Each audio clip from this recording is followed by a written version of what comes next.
Hey guys, welcome back to the channel. I'm down here today at Porsche Centre Canberra to see my good friend Dom, one of the new salespeople here, about speccing a Cayman GTS. Now, unfortunately, the Cayman is being discontinued, I believe, in July or August this year, so the order books are closed. But I thought it'd be fun to head on down and spec a Porsche, get Dom's opinion on what options he thinks are worth it, and go through the whole experience of buying a Porsche at Porsche Centre Canberra. So let's head on inside.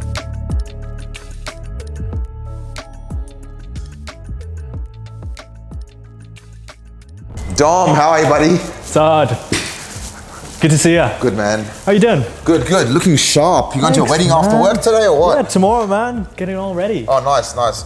Suit fits? Just about, Awesome, you know? awesome. Now, Dom, you're not from around here, are you? No, I'm not. Where do you think I'm from? Look, you're obviously south of England, I'm guessing? Yeah, you're about the right, yeah. Have you heard of this place called London before? Yeah. So It's a small city. You know, I think established by the Romans, I believe, many years ago. Something like that, yeah. Yeah, so what are you doing here? Gosh, I'm actually here for a working holiday, so just here for like a few months, you know, helping these guys out. And I'm assuming you didn't just rock up to Porsche Canberra and say, I'd like a job as a salesman. You have some sort of experience doing this before? Correct. Yeah. So I worked at the head office in the UK for a couple of years, sort of worked out doing marketing, doing a bit of sales for them as well. And then just ended up working in a few magazines for sort of like big car companies and sort of luxury brands as well. So that's what sort of segued my way into sort of working in a dealership as well. And you're working in sales? Correct. And which dealership was that? So I was working in Porsche Centre York, just in the UK. So a very small dealership that's just opened up about a year and a half ago. Sweet. And just grown ever since then. And know anyone famous? Do you sell any cars to any celebs? I've got to keep my mouth shut. Okay, so, yes. But yes, a few. But you are the man, you know, when it comes to things, so you're the man to see. 100%. Yeah. Now, I would really like to get myself a Cayman GT4 RS. It's unobtainable, but I thought I'd come down and look at something a bit more affordable. Of course. Cayman GTS 4 litre, NA, 8,000 RPM. Banging. You know, I thought we'd talk to you and see and spec the car. I've been playing around with the configurator. If you guys are watching this, you probably have also played around with the Porsche configurator. It's an addictive hobby, but I thought I'd come down and get your advice on what to look for when speccing a new Porsche. Bit of a catch though, I don't think you can order the Cayman anymore. Are you guys taking orders? Yeah, correct. So all Caymans are coming to an end in August. So all the factory allocations, they're pretty much all sold out, but we can still sort of take a look at sort of what options you can go for as well, and just sort of take you through how we would usually go through a Cayman allocation and a Cayman build. So something to look for maybe when you're trying to find a second-hand one on the market, what options are going to be nice. But I think 100%. Production is stopping, so I don't see the values of a nice Cayman going down anytime soon. Yeah, and that's the case, you know, with everything going electric as well. You know, you've got that market that's really holding on to these naturally aspirated, amazing sports cars. So, you know, in terms of these cars, they're going to probably retain their value as much as sort of they are now. So something to consider when going down the sports car route. Awesome. All right, well let's get to it, mate. Fantastic, awesome. Well, have a seat. Would you like a coffee or a drink or anything? I would say yes, but last time you made me a coffee, I wasn't a fan. Gosh, you're insulting me now, aren't you? Sorry, mate. But just jokes, guys. Porsche Centre Canberra makes fantastic coffee. I just had a Red Bull, so I'm good. Gosh, you're buzzing now. Buzzing. Yes, I needed something to calm the nerves. Yeah. Although I think Red Bull has the opposite effect. Good stuff. All right. Cool. So Cayman GTS then. Yeah, Cayman GTS 4 litre. All right. In my mind, a Porsche has to be naturally aspirated unless it's like a 911 turbo. 100%. And that's the best choice to go, especially now everything's going, you know, either turbo or going electric. I think that's 100% the option I would go down as well. So yeah, let's take a look at a Cayman GTS 4.0 and see what we can do for you. Sweet. Good stuff. Have you had you've had a little play around? I know roughly what I want. I think. Look, I don't think there's such thing as a bad color for a Porsche. They all look fantastic. But for me personally, if I was buying one, I don't want to be like everyone. And look, those of you guys who know what I do for a living, we work on a lot of Porsches. We see a lot of ones that are black, white, grey, and crayon, which is basically a grey. Crayon is a hot color. I love it. But I would go something fairly loud. It's funny you say that because we've actually got a couple crayons in the showroom just now. We are. You know, it's it's a popular luckily color. we've got that. I think it's a hot color, but 100%. I'd probably go something a bit more bit more loud. Maybe a yellow, red. The pink looks interesting. Interesting, yeah. Look, racing yellow, classic color. Everyone loves a good racing yellow. It's what really exudes that sports car elegance. You've got the Guards red, which is also quite a classic color. And then Ruby Star is probably my favorite. Yeah. Now that is, I've yet to see a Cayman GTS or any Cayman actually in this color. I've seen a few 911s. It goes hard. Now that is a special color. What are we looking at there? Indeed. So we're looking at $4,430. Yep. This is worth it, you think? Do you know what? Because it's a special color. So it's currently a PTS color, which is called a Porsche Paint to Sample, and that's a color that you can only really get on other models. So this is a special color that's now been available for the Boxsters, for the Caymans, and for some other models as well. But this is actually a historic color that dates back to earlier in the 20th century, where it was just a special color for a lot of Porsches. So awesome. 100%, it's got that heritage and it's got that history to it. I've got two girls. Pink is the right so color. I think I wouldn't call it a pink. It's more purpley pink, a reddish pink, fuchsia. It's got this kind of. It's not a Barbie pink, which I think is good. So I think this is a manly pink. It's not quite man salmon. It's And again, for you guys sort of doing renders back home and configuring these cars, I said to Saad the other day, renders never do it justice. It never does, because once you have it in person, you can see how the paint reacts in different colors and in different lighting. And unfortunately, the renders just don't do it justice. Cool. I did see a shark blue one in person. That's an amazing color. I do think the shark blue being the GD3, that's the GD3 hero color. Correct. Yeah, we've done a few of them. Can't go wrong with that color, but I think we'll go with the pink. If you're gonna spend $4,000, go outrageous, go hard or go home. 100%. That's a motto I'm going to live by. So we've got the Ruby Star Neo at the moment, looking good with the black wheels. How are you thinking? Black wheels? No. I'm not a fan of black wheels. I think black wheels, they get a bit lost. So on my Honda Civic Type R, came with black wheels. First thing I did, I had them painted a gold color. So I think I'm gonna go gold in this as well. Gold and bronze, you can't go wrong. And I think that they're a nice wheel. These are cool. Turbo. Yeah, but I look at those wheels and the first thing I think is they're gonna be hard to clean. So I'm not gonna go those. Let's go with the original wheels. Yep. And can we get them in like a gold color? We can. Where are we? There's a satin aurum, isn't it? Something like that. Yep. I'm just gonna try and get that for you. Where are we? Platinum. Oh, there we are. I just saw it. Just got it? Yep, just saw it. There you go. Wheels painted satin aurum. So many options, and I'm sure you've played around with it so many different times. $1,000 for that. I think that's money well spent. If you were to get a set of wheels powder coated or painted aftermarket, it would cost you a bit more than that, and it won't be as nice because I believe the electroplating or the way it's done from the factory is different. That looks awesome. Let's go back. Look at that contrast, gold and pink. It's not pink. We've got Ruby Star. Let's call it Ruby. Let's call it Ruby from now on. Ruby. That looks nice ruby color. Fantastic. So we'll go on to the interior and see sort of what we can spec. So at the moment, it just comes with a standard interior with race text or Alcantara, as a lot of you might still know it as. But there's tons of options we can go through, and I'm sure you've had a little play around. Look, for me, I want the car to feel a bit special, or if I was buying the car, I want it to feel special. We have plenty of Porsches through. These seats are fantastic, but I think those carbon bucket seats, they're so hot. And getting in the car, like I mentioned, if I was buying one of these, or if I was buying a second-hand one, I wanted to feel like a GT4 or GT3. So I think the bucket seats. For buckets, yeah. Yeah, I mean, 100%. Look at how they look. I mean, they're $10,000. Those of you though who are a Watch Obsessed Garage, Matt Mormon, he actually says that the full bucket seats are one of the best value options you can get, because these seats, I think if you buy them from parts, they're like $30,000 or something. So yeah, I think that's a must.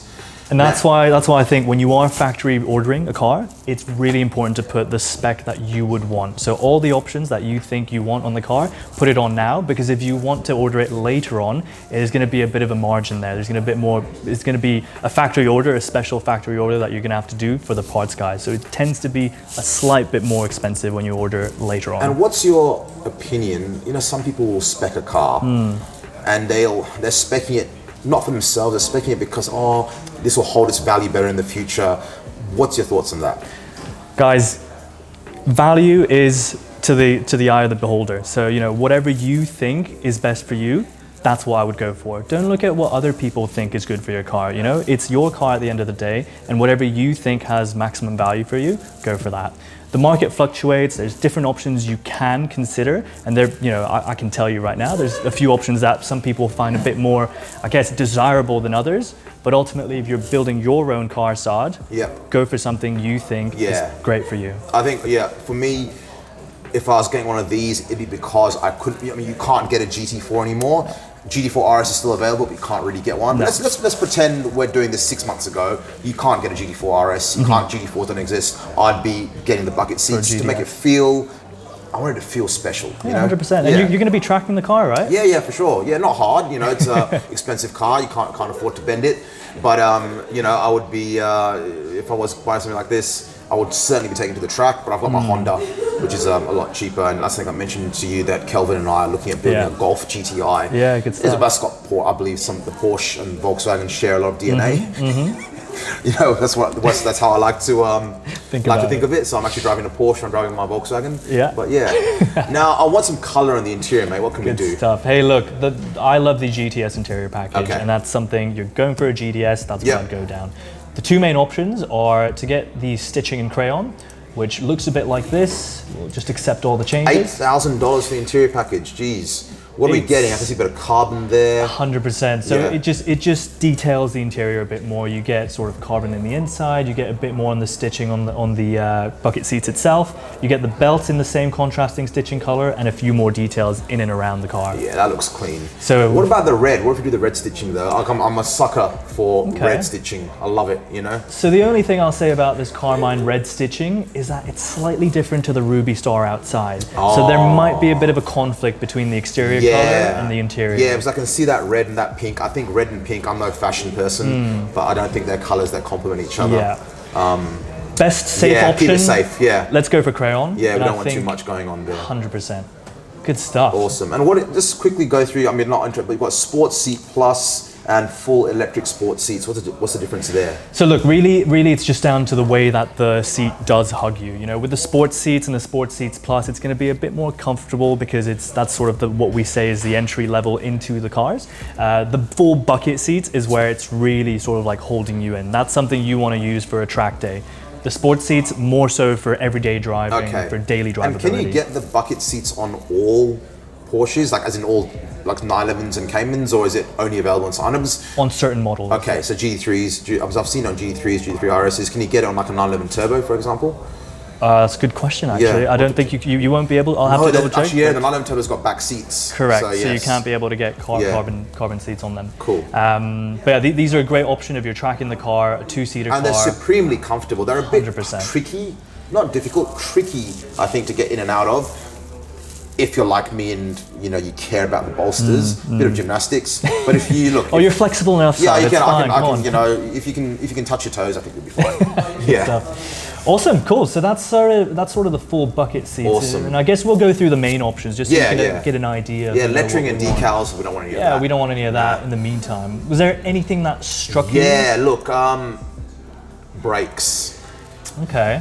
Carbon ceramics. Now, I believe last year, I was speaking to one of my customers actually, he spec'd one of these and he couldn't get carbon ceramics. But when I've been playing around, carbon ceramics are now available at an eye-watering price of $13,000. Now, however, Matt Mormon of Obsessed Garage also says they're a fantastic value option because they cost like 20 or 30 grand aftermarket. What are your thoughts on ceramics? Look, ceramics, and there's an inherent thought here where people think that carbon ceramics are just for the track. To some extent that's true because you got to warm the track, or you got to warm the brakes up, you got to make sure that it's all sort of up to operational temperature. But you're a race car driver, aren't you, Saad, man? Yep. You know how they go. I do a lot of laps in Gran Turismo for sure.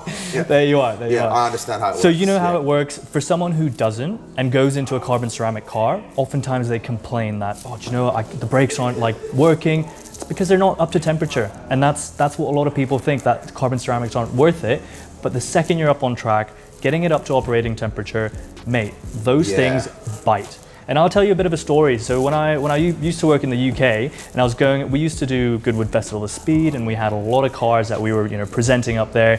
The GT3 992 was sort of the one that I helped present up at Goodwood. And when one of my drivers took me up that hill, mate, going into Salcombe Corner, hitting the brakes, that carbon ceramic lurched me forward like no tomorrow. I thought my lungs were going to come out. Wow. And next thing you know, and then he's straight on the power. But what I'm trying to say here, carbon ceramics, I think, do it. Go for it. I mean, you mentioned that. I met Chris Harris, lucky enough to meet Chris Harris at the Collecting Cars and Coffee event that happened a few months ago. And I was talking to him, and he basically said carbon ceramics are a must. And I was like, oh, they're very expensive. Do you think it's worth the money? And he just said, it's only money. Hey, money's a concept, right? It comes and goes. Yeah, so. exactly. And he said his words were, all cars should come with them. So look, who am I to argue with Chris Harris? Can you get them aftermarket, as in after the fact? As in, if I've got a normal Cayman and I want to put carbon ceramics, can I buy the parts and do it? Very difficult. Yeah, okay. I wouldn't advise for it because the car's already set up for it, and it's a lot better getting it from factory where the whole car's tuned doing it up aftermarket is a bit, it's a bit dodgy. Bit of a, Ooh, those yellow calipers. I think that's worth the price of admission. Yeah, yellow, got a bit of colors going on with the yellow, the ruby, the gold. I think they all work. Does work really well. And I mean, look, if you want to tell everyone you're a baller, what better way is there than get carbon ceramics? For those who know, they know. Although you can get them in black, but nah, I think yellow. I had I mean, one of my customers, or a few of my customers, the carbon ceramics, they love them.